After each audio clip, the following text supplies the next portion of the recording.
श्री सूत जी कहते हैं कि हे सौनक ऋषियों, अब श्री कृष्ण की आयु 6 वर्ष की हो चुकी थी और अपने सखाओं के साथ जब वो गाय चराने वन में गए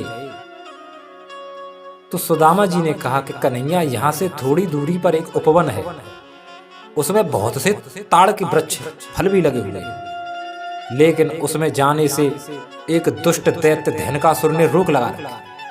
वहां बड़े मीठे सुगंधित फल हैं, यहां तक उनकी खुशबू आ रही है।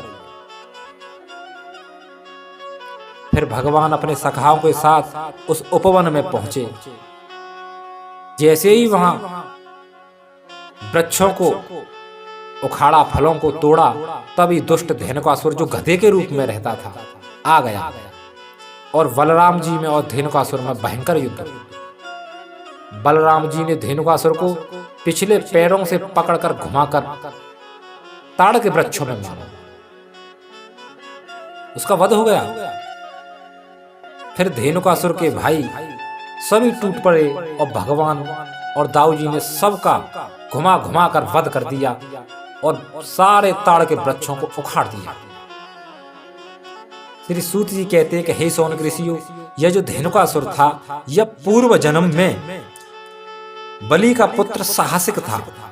एक बार यह 10,000 स्त्रियों के साथ गंधमादन पर्वत पर विहार कर रहा था। वहीं दुर्वासा ऋषि तपस्या कर रहे थे।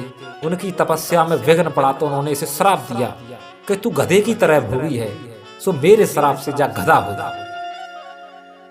दुर्वासा ऋषि के श्राप के कारण यह राजा बलि का पुत्र साहसिक धेनुकासुर गधा दैत्य बन गया, जो आज भगवान श्री कृष्ण ने बलराम के हाथों मरवा। जब